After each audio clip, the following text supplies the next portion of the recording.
it's Monica. So for today's video, I'm gonna do a Taytay Tiangge haul. Para sa mga kapanood na nung vlog ko, alam nyo na nung Sunday, pumunta nga kami ng Taytay Tiangge and sobrang dami, as in sobrang dami talaga ng mga tinda doon. And syempre, hindi na namin papalampasin yun dahil kaya nga kami pumunta doon para mamili ng mga damit na mura. So para dun sa mga hindi pa nakakapanood, kung gusto nyo panoorin, lalagay ko yon sa taas or sa ibaba. Check nyo na lang yung description box. And guys, please stay tuned at the end of this video because may giveaway ako para sa inyo. There will be 2 winners. So without further ado, let's get started with the haul. So, nandito lahat nung napamili namin nung Sunday sa Taytay Tiangge. As you can tell, malaki tong bag na to and mabigat siya. Actually, yung bag na to, binili pa namin ito dun sa Taytay Tiangge kasi si Mami, pinaalalahan ko na magdala ng eco bag para nga doon na lang lalagay yung mga plastic kasi mahirap mag-bit-bit na lahat ng plastic, diba? Eh, nakalimutan Mami, kaya bumili lang kami doon. Kaya kayo, kung nagbabala kayo na pumunta sa Taytay Tiangge, huwag na kakalimutan magdala ng mga ganitong eco bag kasi talagang makakatulong siya sa inyo. Saka, tipid na rin, para hindi na kayo bumili ng ganito pa doon. So, let's start na nga dun sa mga napamili namin. Una kong ipapakita sa inyo ay kung ano lang yung una kong makuha dito kasi ang random na nito. Ito yung una kong nakuha. Ito, sando siya na panglalaki. Yan. Yan yung itsura niya. Para kay kuya to and nabili namin to ng 150 pesos lang. Tapos, yung sumunod naman na nandito, sando din. Para kay kuya din to. Ito. Gray lang siya. Tapos, ano din to, 150 pesos lang. Tapos, ito ba yung overrun? Meron kasi kaming nabiling overrun na, na sando para kay kuya. Ay, etong isa yata. Di ko lang sure. Di ko sure sa dalawa kung ano yung overrun. Pero, yung isa overrun siya. Tapos, nung binili namin, may tag pa yun ng $28 yata. Eh, tinanggal na yata ni kuya kasi tinignan niya na to eh. Kinuha ko lang ulit kasi sabi ko, isasama ko sa haul. Tapos, itong sumunod naman na damit ay sa akin to. Ito, off-shoulder lang siya na white. Ayan, ganyan yung itsura niya. Ang cute neto. Si Mami yung nagturo sa akin ito. Kung makikita niyo dun sa vlog ko, ito yung unang pinasukan namin. Tapos, nandun tinuro ni Mami. Nakita sa video. Tapos, ito, 180 pesos to. Sabi ni ate, nung pinagbilhan namin, inspired daw to ng Formina brand. Yung style daw nung pagka-off-shoulder. Basta yung style daw ng damit na to, inspired siya dun sa brand niya. And sa tingin ko, mura na yun kasi maganda yung quality niya. Hindi siya yung off-shoulder na manipis yung tela and malambot. Yung tela niya is matigas kasi parang pa-square clothing yata yung style, sabi ni ate, yun daw yung uso ngayon. Tapos, yung sumunod naman dito ay itong off-shoulder na white. Ay, kay Mami to. Ay guys, kung naghahanap nga pala kayo ng mga plus size na damit, doon sa Taytay Tiangge, makakahanap kayo, super mura lang talaga. Ito lang yon, ito siya. May siya, may parang patch ba to or parang tinahi lang. Basta may style siya na flower na ganyan. Hindi naman siya plain na plain kasi may design nga siya. And binili ni Mami to ng 120 pesos lang. Tapos, ang sumunod na nandito ay short. Kay Mami rin to. Yan. Yung parang pa-dolphin shorts. Yung uso ngayon yung pag ganon. Ano to? Overrun siya ng H&M. Ayan o. Divided by H&M nakalagay.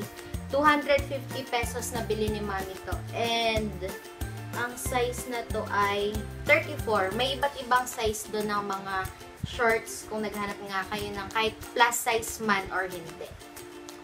Tapos, yung sumunod naman ay ito, short ulit. Kay Mami rin to eh. Overrun din to. Nabili niya yata to ng nakalimutan ko. 350 pesos yata sa pagkakatanda ko. Pero, tatanong ko ulit kay Mami. Tapos, kung mali man yung nasabi kong price, lalagay ko na lang sa screen yung total price niya. Tapos, ang dami. Tapos, yung sumunod naman ay ito. Ay, sa akin to. Cute to. Ano to? Terno siya. Off-shoulder na top. Color blue lang. Ganyan yung itsura niya. Tapos, yung katerno niyang shorts, ganun din yung style and pattern. Tapos, yung parang flowy or pa-dolphin shorts din siya. Nakuha ko lang tong terno na to ng 200 pesos. Tapos, pwede din na bumili nung yung short lang. 100 pesos lang yata kapag yung short lang. Bali pumapatak, for the off-shoulder, 100 pesos. And para sa shorts, 100 pesos lang din. Tapos, yung sumunod naman ay, ano ba ito? Ito.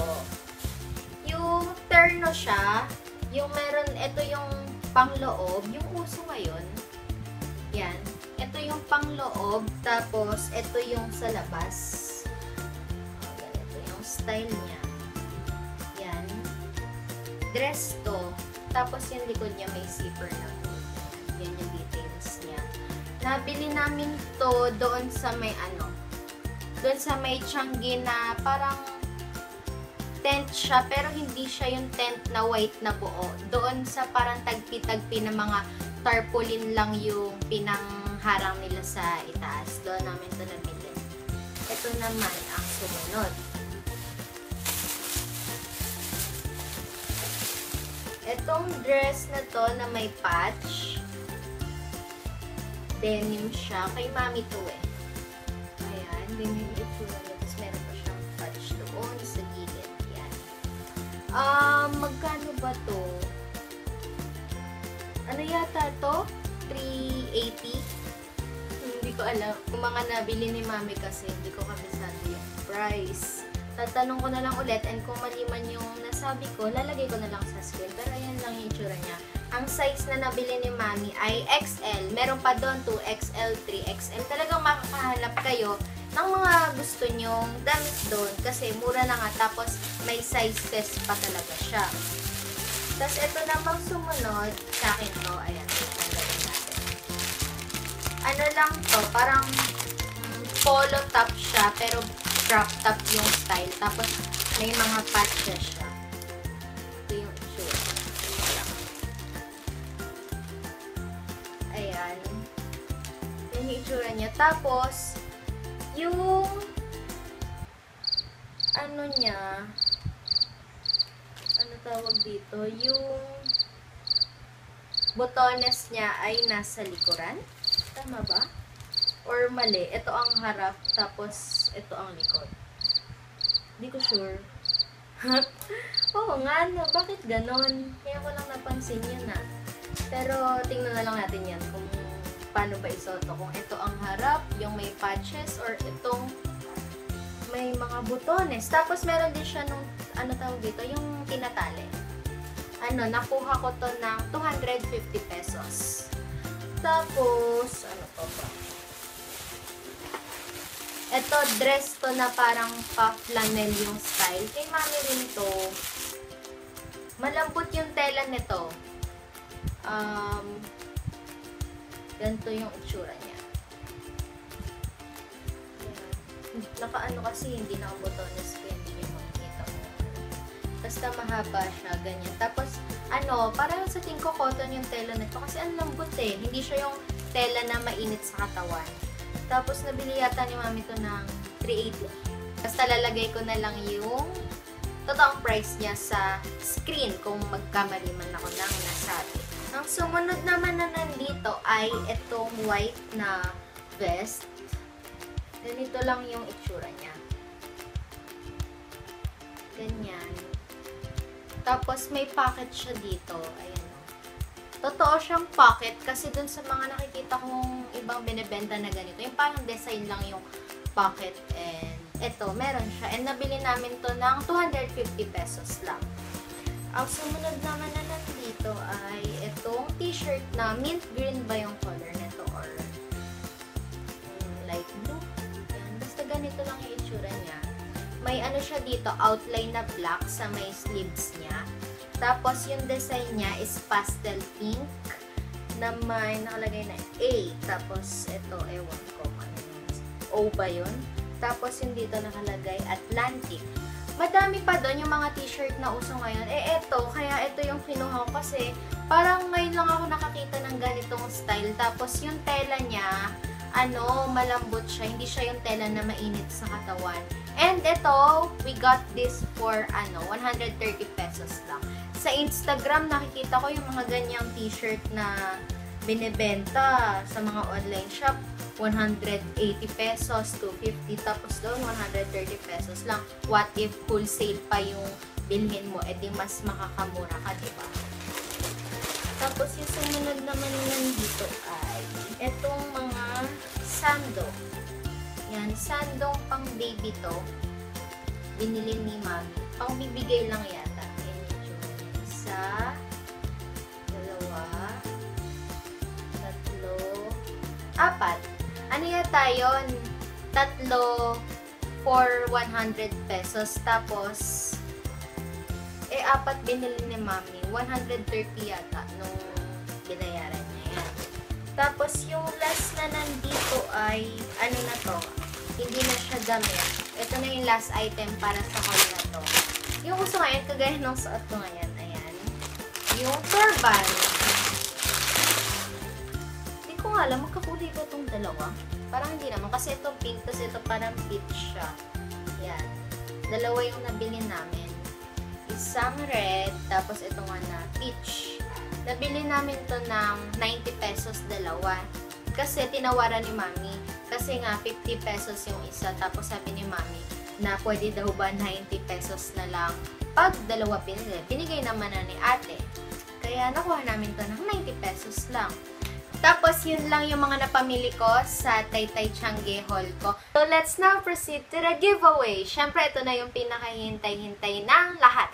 And ngayon nga pala, habang pinifilm ko tong video ko na to, kasalukuyan na akong 506 subscribers. And sobrang saya ko lang kasi kagabi, bago ako matulog, pagkakita ko ng subscribers ko, 496 lang yata. Tapos kanina pagkagising ko, nagulat ako, 505 na siya. And sobrang saya ko lang. And sa tingin ko, nasakto pa na magpapag-giveaway ako ngayon nga. And para dun sa 500 subscribers ko na yun. And yun, sobrang saya and thankful ko lang talaga.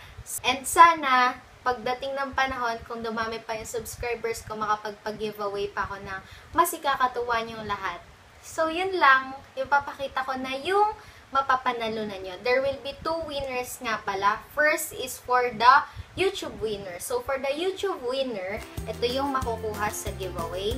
Itong pouch na to, na ganyan siya. Parang, ano to eh? Pwede nyo paglagyan ng mga gamit nyo, makeup, pwede rin siguro. Basta kung meron lang kayong mga kailangan gawin. Kaya kahit yung mga baon nyo, dito nyo ilagay, ganyan. Di ganyan siya. Tapos, yung sumunod naman ay damit. Ito siya. Stripes lang siya na color blue and white. And yung style niya is yung pa-halter top. Ganyan. Malambot lang siya and comfy yung tela niya. Tapos yung sumunod naman ay itong t-shirt na gray. Yan, ganyan yung itsura niya. Tapos may patch siya na cherry. Ang cute, diba? Tapos, ano to? Parang pa-crop top. Kasi maikli lang siya. Ganyan yung itsura niya. Tapos yung parang style niya, parang may pa-dot-dot na black. Yan. Tapos, mapapanalunan nyo rin itong dalawang Usamimi na headband na paborito ko. Hindi ko alam kung yung mananalo nito, isusot ba ito? Kasi, syempre, hindi naman lahat mahilig dito, diba? Pero, wala. Gusto ko lang ipamigay yung ganito kasi nga, dito ako mahilig. And, syempre, gusto ko magkaroon din yung subscriber ko nito para twinning tayo. Ito. So, ito yung mapapanalunan nyo para sa YouTube winner. Tapos, yung susunod naman ay para sa Twitter or Instagram winner. So, you will receive the same pouch. Ito yung itsura niya. Ito naman parang pa-denim yung style kasi yung kanina gold, diba?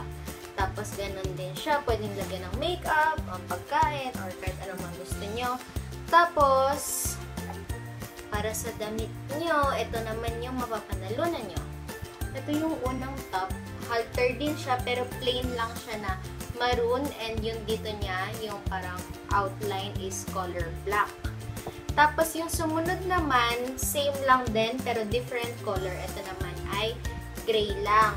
And black din yung outline niya. Tapos, yung sumunod naman is dalawang usamimi na headband din. Ito yung style.